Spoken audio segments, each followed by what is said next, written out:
امراؤ جان ادا ایک خصوصی مطالعہ۔ اس میں سب سے پہلے جو ہے وہ امراؤ جان ادا کی کہانی کے بارے میں جائزہ لیتے ہیں۔ کہانی کی شان نزول کے سلسلے میں مرزا رسوا فرماتے ہیں کہ 10-12 برس کا ذکر ہے کہ میرے دوست منشی احمد حسین صاحب اطراف دہلی کے رہنے والے بطریق سیر و سیاحت لکھنؤ تشریف لائے تھے۔ انہوں نے چوک میں سید حسین کے پھاٹک کے پاس ایک کمرہ کرایہ پر لیا تھا۔ اس میں ایک طوائف رہتی تھی۔ بود و باش کا طریقہ اور رنڈیوں سے بالکل علیحدہ تھا۔ ایک دن حسب معمول احباب کا جلسہ تھا، اتنے میں میں نے ایک شعر پڑھا۔ اس کھڑکی کی طرف سے واہ کی آواز آئی۔ منشی احمد حسین نے اصرار کیا کہ وارد مشاعرہ ہوں۔ مرزا رسوا مہری کے ذریعے بلوائے گئے، تب یہ عقدہ کھلا کہ امراؤ جان تشریف فرما ہے۔ بالآخر مرزا رسوا کی التماس پر امراؤ جان شریک مشاعرہ ہوئیں۔ خلاصہ یہ کہ بڑے لطف کا جلسہ ہوا۔ اس دن سے امراؤ جان اکثر شام کو چلی آتی تھیں۔ منشی احمد حسین کو امراؤ جان متخلص بادا کے اس شعر کس کو سنائے حال دل زار اے ادا، کس کو سنائے حال دل زار اے ادا، آوارگی میں ہم نے زمانے کی سیر کی۔ اس پر انہیں تجسس ہوا کہ اس میں شک نہیں کہ آپ کے حالات بہت ہی دلچسپ ہوں گے۔ اگر آپ اپنی سرگزشت بیان کریں تو لطف سے خالی نہ ہوگا۔ میں نے بھی منشی صاحب کے بیان کی تائید کی، مگر امراؤ جان پہلو بچاتی رہیں۔ القصہ منشی صاحب کے شوق اور میرے اصرار کرنے پر امراؤ جان مجبور ہو گئیں اور وہ اپنی سرگزشت سنانے پر مجبور ہو گئیں۔ اس پس منظر میں امراؤ جان ادا کی کہانی کی ابتدا یوں ہوتی ہے کہ سزا یافتہ دلاور خان فیض آباد کے ایک شریف النفس جمعدار کی 11 سالہ بیٹی امیرن کا انتقاماً اغوا کر لیتا ہے۔ امیرن لکھنؤ میں پیر بخش کے سالے کریم کے یہاں لائی جاتی ہے، جہاں اس کی ملاقات ایک اور اغوا شدہ لڑکی رام دئی سے ہوتی ہے۔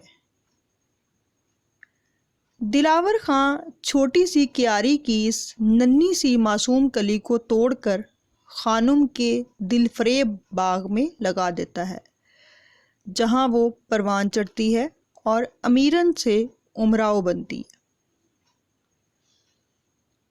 امراؤ جان کے لیے چکلے کا ماحول بالکل انوکھا تھا۔ ہم جماعتوں میں گوہر مرزا انتہائی شریر لڑکا تھا اور ہم سنوں میں بسم اللہ خانم کی بیٹی اور خورشید تھی۔ بسم اللہ خانم کی بیٹی کا نام ہے۔ تمام نوچیوں کو باضابطہ تعلیم و تربیت دی جاتی تھی۔ فن موسیقی سے امراؤ کو فطری میلان تھا۔ دیکھتے ہی دیکھتے بسم اللہ اور خورشید کی مسیح کی رسم کی ادائیگی ہو جاتی ہے، یعنی آزادی اور بے باکی کی سند مل جاتی ہے۔ آخر کار رات کی تاریکی میں گوہر مرزا امراؤ کی در عصمت چرا لیتا ہے۔ اس سانحے کی خبر ملتے ہی خانم آنکھ کے اندھے گانٹ کے پورے صدر و صدور کے صاحبزادے راشد علی کو پھانس ہی لیتی ہے اور امراؤ مسیح کی رسم کی ادائیگی کے بعد امراؤ جان بن جاتی ہے۔ امراؤ جان کے آشناؤں میں نواب سلطان کی اہمیت اس لیے بھی بڑھ جاتی ہے کہ وہ ان کی سیرت اور صورت دونوں کی شدائی تھی۔ نواب جعفر علی خان نے بھی کچھ دنوں تک امراؤ جان کو ملازم رکھا۔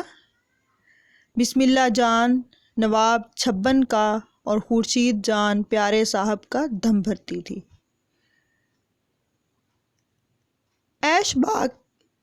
ایش باغ کے میلے سے خورشید جان اغوا کر لی جاتی ہے اور امراؤ جان فیض علی کے ساتھ فرار ہو کر کانپور پہنچ جاتی ہے۔ کانپور میں فیض علی کی گرفتاری کے بعد امراؤ جان ایک مسجد کے مولوی صاحب کی وساطت سے اپنی دکان سجا لیتی ہے۔ کچھ دنوں کے بعد اس کی ملاقات ایک بیگم صاحبہ سے ہوتی ہے اور دونوں ایک دوسرے کو پہچان لیتی ہیں کہ وہ کریم کی تاریک کوٹری کی نظر بند امیرن اور رامدئی ہے۔ لیکن یہ ملاقات بارآور نہیں ہو سکی، اس لیے بوا حسینی کے ہمراہ گوہر مرزا لکھنؤ سے وارد ہوتا ہے اور امراؤ جان کو ساتھ لے کر لکھنؤ واپس ہو جاتا ہے۔ غدر کے ہنگامے کی افراط و تفریط میں امراؤ جان اپنے وطن فیض آباد پہنچ جاتی ہے اور ایک روز اتفاقاً اس محلے میں جاتی ہے جہاں اس کا آبائی گھر تھا۔ سارا منظر اس کی آنکھوں کے سامنے رقص کر جاتا ہے اور بھولی بسری یادیں ایک ایک کر کے تازہ ہونے لگتی ہیں۔ یہاں وہ ڈرامائی طور پر اپنی ماں سے ملتی ہے۔ دوسرے دن اس کا چھوٹا بھائی امراؤ جان کو قتل کرنے کے ارادے سے آتا ہے اور حلق پر چھری رکھ دیتا ہے، لیکن حقیقت حال سے آگاہ ہو کر اس شرط کے ساتھ واپس چلا جاتا ہے کہ وہ اس شہر کو چھوڑ کر چلی جائے۔ امراؤ جان لکھنؤ پہنچ کر نواب محمود علی خان کی ملازمت اختیار کر لیتی ہے۔ نواب پابند کرنا چاہتے ہیں۔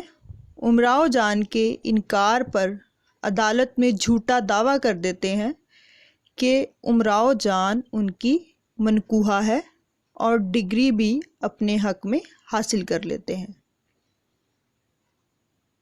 ایسے نازک موقع پر مختار پیشہ اکبر علی خان امراؤ جان کی بھرپور حمایت کرتے ہیں اور نواب صاحب کی جعل سازی سے نجات دلاتے ہیں۔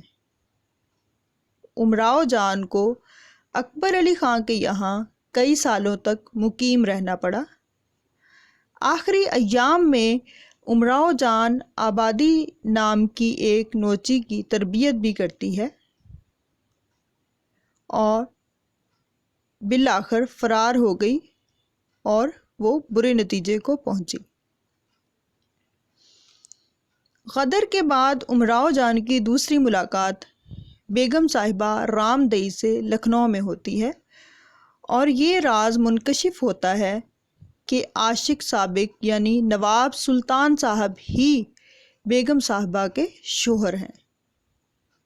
اس جانکاری پر امراؤ جان کو اپنی قسمت پر افسوس ہوتا ہے۔ خانم صاحبہ آخری ایام میں مستغنی ہو جاتی ہیں اور تمام طوائفیں آزاد و خود مختار ہو جاتی ہیں۔ خورشید بھی غدر کے بعد لکھنؤ چلی آتی ہے۔ ابھی یہ ذکر ہوا کہ غدر کے بعد جو ہے وہ امراؤ جان کی ملاقات رامدئی سے یعنی بیگم صاحبہ جو سلطان کی بیوی ہوتی ہے اس سے ہوتی ہے۔ تو یہ رامدئی وہی لڑکی تھی جو خانم کے کوٹھے پر بکنے کے لیے آئی تھی، جسے وہ ایک امیر دولت مند عورت اپنے بیٹے کے لیے خرید کر لے جاتی ہے اور امیرن یعنی امراؤ کو جو ہے وہ خانم خرید لیتی ہے۔ ایک شادی شدہ اور بڑی اچھی زندگی گزارتی ہے اور اس کے ساتھ ہی اغوا ہو کر آنے والی امراؤ جان جو ہے وہ ایک طوائف بن جاتی ہے۔ ایک دن امراؤ جان اکبر علی خان اور جملہ طوائفوں اور ان کے عاشقوں کے ساتھ بخشی کے تالاب پر سیر کرنے نکلتی ہے۔ اتفاقاً امراؤ جان کی نظر دلاور خان پر پڑتی ہے۔ پولیس کو خبر کی جاتی ہے اور گرفتاری کے بعد اسے پھانسی کی سزا ملتی ہے۔ اس طرح امراؤ جان کی سرگزشت حیات تمام ہوتی ہے۔ مرزا رسوا بڑی دانائی سے دوران گفتگو جملہ واقعات و حادثات کو ضبط تحریر میں لے آتے ہیں اور مسودے کو نظر ثانی کے لیے امراؤ جان کو بھیج دیتے ہیں۔ امراؤ جان نفسیاتی کشمکش کے بعد مسودے کی تصحیح کرتی ہے اور اپنے ہم پیشہ کو نصیحت کرتی ہے۔ امراؤ جان کا خط مرزا رسوا کے نام دراصل امراؤ جان کی پوری زندگی کے تجربات و احساسات کا محصل اور نچوڑ ہے۔ ناول کے اختتام پر درج ذیل شعر درج ہے: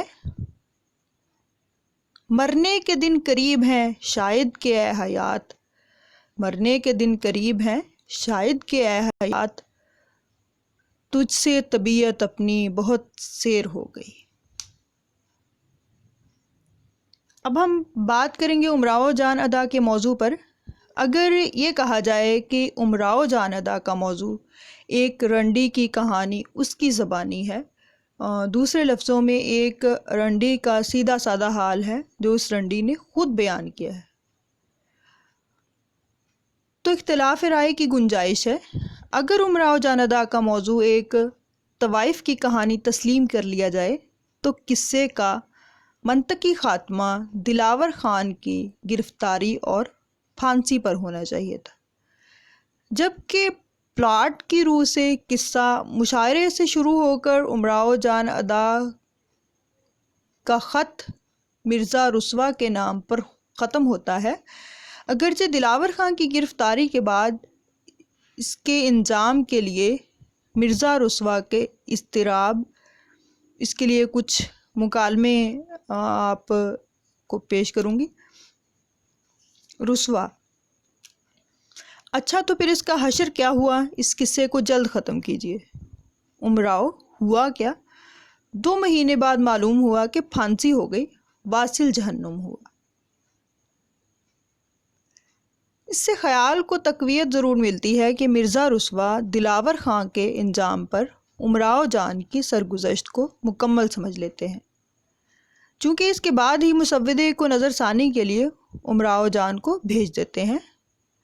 تھوڑی دیر کے لیے ہی صحیح، اگر یہ مان بھی لیا جائے کہ مشاعرہ امراؤ جان ادا کے شعری ذوق اور مذاق کے سخن کی کسوٹی ہے، خانم کا چکلا اس کی زندگی اور کارناموں کا محصل، فیض آباد کے جمعدار کا گھر اس کی معصوم اور پاکیزہ زندگی کا عکاس، اور نواب سلطان ساز محبت کے محرک، لیکن خانم کی تعزیہ داری بوا حسینی سے عشق کرنے والے سفید ریش مولوی صاحب، نائکاؤں کو مجمع عام میں اماں جان کہہ کر فرشی سلام کرنے والے رکھن میاں، طوائف کی طوطا چشمی کی تاب نہ لا کر دریائے گومتی میں چھلانگ لگا دینے والے نواب چھبن،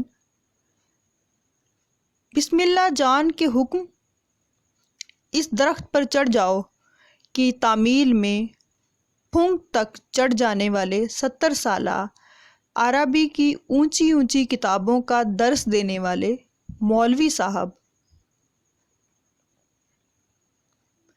عیش باغ کا میلہ جہاں طوائفوں کو گھورنے والے، بیوی سے لڑ کر آنے والے، بیوی کا از حد خیال رکھنے والے، ساقی اور تنبولی سبوں کا اجتماع ہے، فیضو کی ڈاکہ زنی، پنامل کا لٹ جانا، راجہ دھیان سنگھ کا ڈاکوؤں کی سرکوبی اور رشید جان کا اغوا، اکبر علی خان کی تعزیہ داری اور ان کا رمضان و محرم کی عبادتوں سے سال بھر کے گناہوں کا کفارہ ادا کرنا، بیگم صاحبہ کا گھر کے اندر حکمرانی کرنا لڈن کی ماں کا اکبر علی خان کی بیوی کے ہاتھوں جوتیاں کھا کر عوض لینے کی دھمکی، بوا امیرن کا جادو ٹونے پر عقیدہ، آبادی جان کی سفلی حرکتیں، میاں سعادت اور ان کی والدہ جنہیں مرغیوں کے پالنے کا شوق تھا، آخر یہ سب کیا ہیں؟ اور امراؤ جان کی شخصیت اور سیرت کے کس پہلو کی تعمیر اور تخریب کرتے ہیں؟ کیا ان اشخاص اور ان کے اعمال کی موجودگی کے باوجود ہم کہہ سکتے ہیں کہ اس ناول میں ایک طوائف نے اپنی کہانی خود بیان کی ہے؟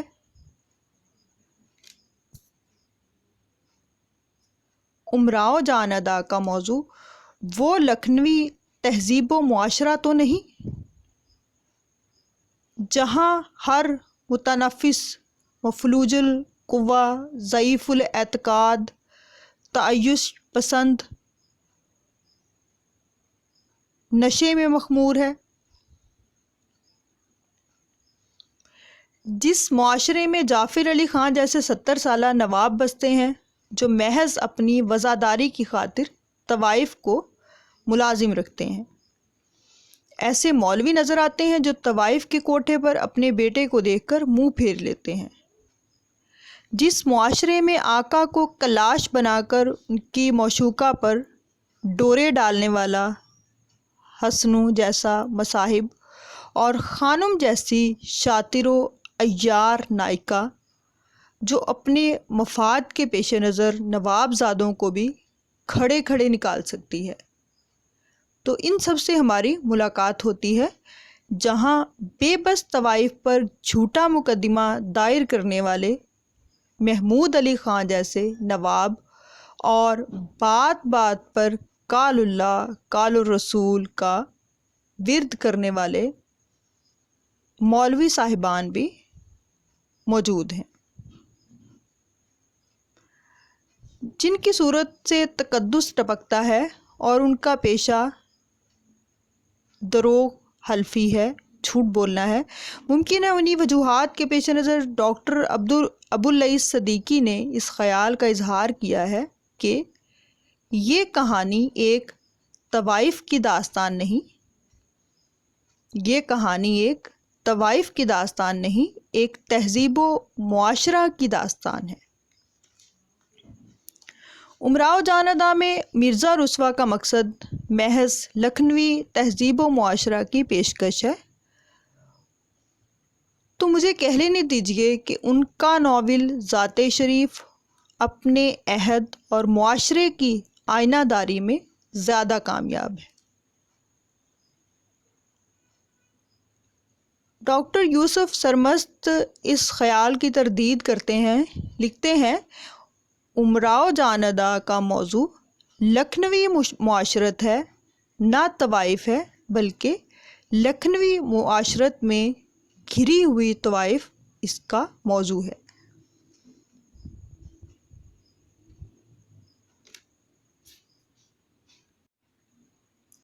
محض زوال پذیر معاشرہ ہی امراؤ جان ادا کا موضوع ہوتا تو صرف انہی واقعات کی تفصیل نہیں ہوتی اور نہ انہی کرداروں پر روشنی ڈالی جاتی جو کسی نہ کسی صورت سے امراؤ جان کے کردار، مزاج، فطرت، وجدان، نفسیات اور زاویہ نظر کی عکاسی کرتے ہیں۔ اگر لمحہ بھر کے لیے مان بھی لیا جائے کہ مرزا رسوا کا نصب العین محض لکھنوی معاشرے کے انحطاط و زوال کی پیشکش ہے، تو وہ ان سیاسی، تہذیبی اور معاشرتی مرحلوں سے اتنی عجلت سے کیوں گزر گئے؟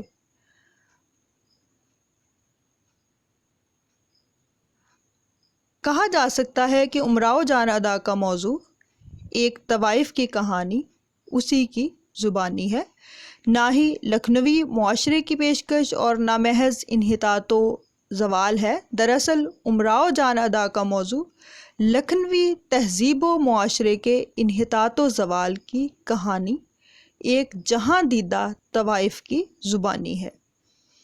اس لیے انحطاط پذیر معاشرے کی کہانی مرزا رسوا جیسے مورخ معاشرہ نہیں بلکہ امراؤ جان جیسی خواندہ، جہاں دیدہ اور تجربہ کار طوائف سنا رہی ہے۔ یہی وجہ ہے کہ مرزا رسوا ہی کو نہیں بلکہ قاری کو بھی اس کی ذاتی دلچسپی کے آگے مجبور ہونا پڑتا ہے۔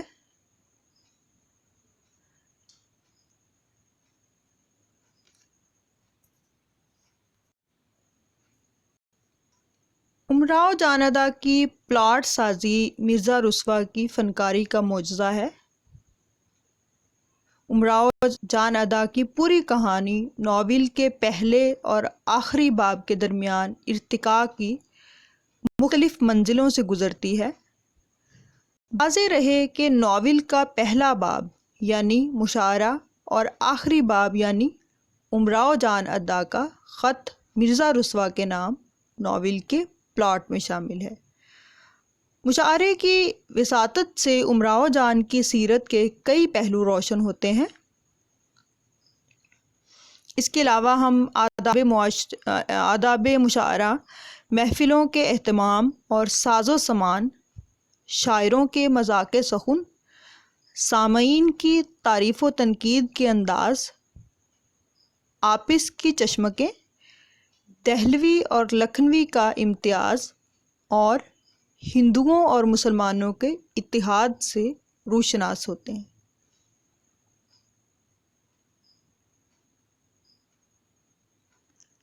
دراصل مظہر الحق کی وساطت سے مرزا رسوا نے قدیم شاعری سے اپنی بیزاری اور جدید شاعری سے اپنے میلان کا اظہار کیا ہے۔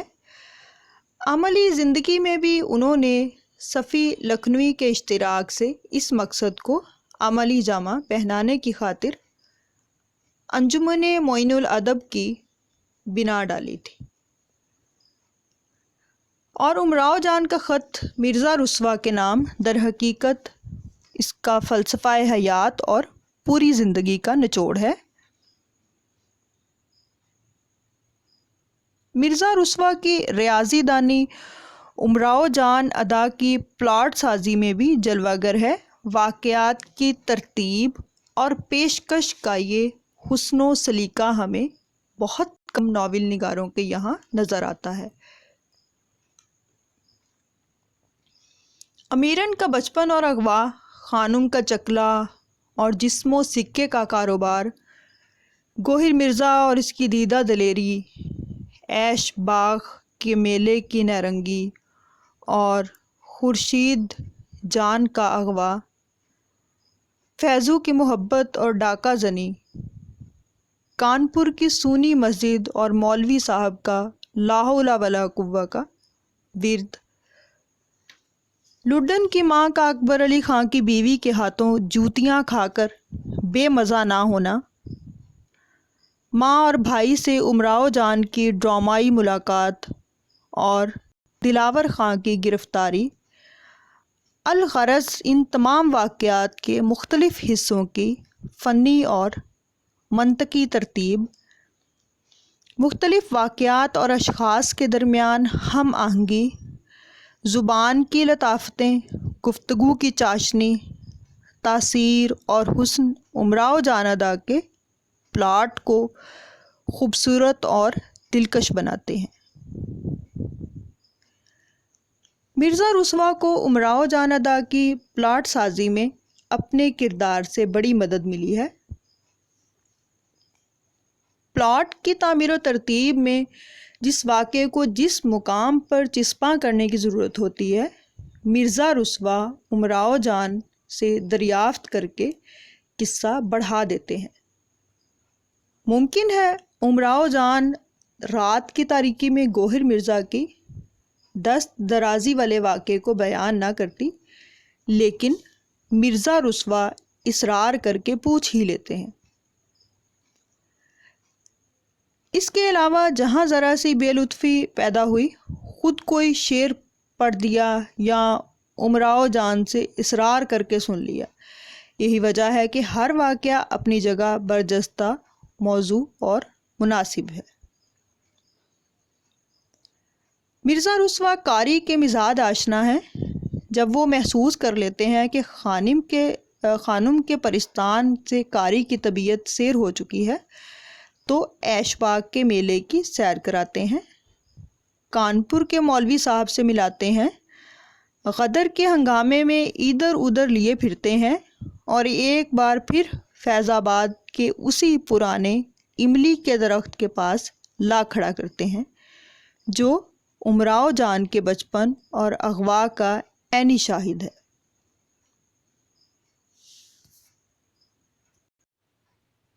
مرزا رسوا کی بڑی خصوصیت یہ ہے کہ وہ کیمرے کی آنکھ کو کسی واقعے پر اتنی ہی دیر ٹھہراتے ہیں جتنی اس کی اہمیت ہوتی ہے۔ مثال کے طور پر امراؤ جان کے دربار اودھ سے تعلق کو چند الفاظ میں بیان کیا گیا ہے۔ ظاہر ہے اس تعلق سے امراؤ جان کی سیرت کا کوئی خاص پہلو روشن نہیں ہوتا ہے، لیکن خانم کے چکلے کے واقعات کو تفصیل سے بیان کیا گیا ہے۔ اسی طرح کانپور اور فیض آباد کی زندگی کے ایک آدھ واقعے بیان کیے گئے ہیں، اور آبادی جان اور اس کی حرکتوں کا بیان بھی سرسری ہے۔ لڈن کی ماں والا واقعے کے توسط سے مرزا رسوا یہ تاثر دینا چاہتے ہیں کہ امراؤ جان ایک طوائف ہونے کی وجہ سے کمینی عورت جو بظاہر طوائف نہیں سے کمتر اور ذلیل سمجھی جاتی ہے۔ نواب چھبن کے ذلیل و خوار ہونے کے بعد قصے میں فی الفور ان کی ضرورت نہیں رہتی، اس لیے مرزا رسوا انہیں دریائے گومتی میں ڈبو دیتے ہیں، لیکن اس جملے کے ذریعے نواب کی زندگی کی ضمانت بھی دے دیتے ہیں کہ مکالمہ ہے، رسوا نواب صاحب پیرنا جانتے تھے یا نہیں؟ امراؤ کیا معلوم، یہ آپ کیوں پوچھتے ہیں؟ رسوا اس لیے کہ مجھے میر مچھلی صاحب نے ایک نکتہ بتا دیا تھا کہ جو شخص پیرنا جانتا ہے وہ اپنے قصد سے نہیں ڈوب سکتا۔ انہوں نے ایسے ثابت کیا کہ جیسے وہ خود سے جو ہیں وہ ڈوبے ہیں، انہیں میں نے نہیں ڈبویا۔ اسی طرح فیض علی کی ڈاکہ زنی کی بو باز امراؤ جان اور مرزا رسوا کی اس گفتگو سے مل جاتی ہے۔ رسوا جی ہاں کیوں نہیں، مال مفت دل بے رحم، بھلا اس کے برابر کسی کا دل ہو سکتا ہے؟ امراؤ مال مفت کیوں؟ رسوا نہیں تو امی جان کا زیور آپ کو اتار کے لا دیا کرتا تھا۔ اور فیض علی کا رات گئے سیٹی کی آواز پر فوراً چل دینا شبہ کو یقین کی سرحد پر لا کھڑا کرتا ہے، اور قاری کا شبہ یقین میں اس وقت بدل جاتا ہے جب پنامل جوہری آئے تو اداس معمولی باتوں کا جواب دیتے ہیں اور خاموش ہو جاتے ہیں۔ پنامل کیا تم نے سنا نہ ہوگا؟ امراؤ کیا؟ پنامل ہم تو تباہ ہو گئے، گھر میں چوری ہو گئی، پشتوں کا اثاثہ اٹھ گیا۔ جی ہاں آج کل شہر میں چوریاں بہت ہوتی ہیں، نواب ملکہ عالم کے یہاں چوری ہوئی، لالا ہر پرساد کے یہاں چوری ہوئی، اندھیر ہے، سنا ہے باہر سے چور آئے ہوئے ہیں۔ مرزا رسوا پلاٹ میں تناسب پیدا کرنے کے لیے قصے کے آخر میں دلاور خان کو ناول کی اسٹیج پر لاتے ہیں، لیکن اس خوبصورتی کے ساتھ کہ ان کی ضرورت پلاٹ کی ضرورت بن جاتی ہے۔ مرزا رسوا نے غدر کے لوٹ مار کے واقعات سے فائدہ اٹھا کر دلاور خان کو بھی غدر کے لٹیروں میں شامل کر دیا ہے۔ مرزا رسوا قاری کے تجسس اور دلچسپی کو برقرار رکھنے کی فنکارانہ صلاحیت رکھتے ہیں۔ وہ امراؤ جان کی ملاقات کانپور کی ایک بیگم صاحبہ سے کراتے ہیں۔ امیرن اور رام دئی ایک دوسرے کو پہچان لیتی ہیں، لیکن ایک دوسرے سے متعلق سب کچھ جاننے کا موقع نہیں ملتا۔ رات ڈاکوؤں کی آمد کی نظر ہو جاتی ہے اور صبح کا ستارہ جدائی کی تاب نہ لا کر ڈوب جاتا ہے۔ یعنی دوسرے ہی دن گوہر مرزا اور بوا حسینی کے ساتھ امراؤ جان لکھنؤ چلی آتی ہے۔ امراؤ جان کی بیگم صاحبہ سے تیسری ملاقات نوچندی میں ہوتی ہے۔ رام دئی کو نواب سلطان کی بیگم کے روپ میں دیکھ کر نہ امراؤ جان کو حیرت ہوتی ہے اور نہ ہی قاری حیران ہوتا ہے، اس لیے دوسرے ہی باب میں خانم کے استفسار پر پیر بخش بتا دیتا ہے کہ ایک بیگم صاحبہ نے اپنے صاحبزادے کے واسطے مول لیا ہے۔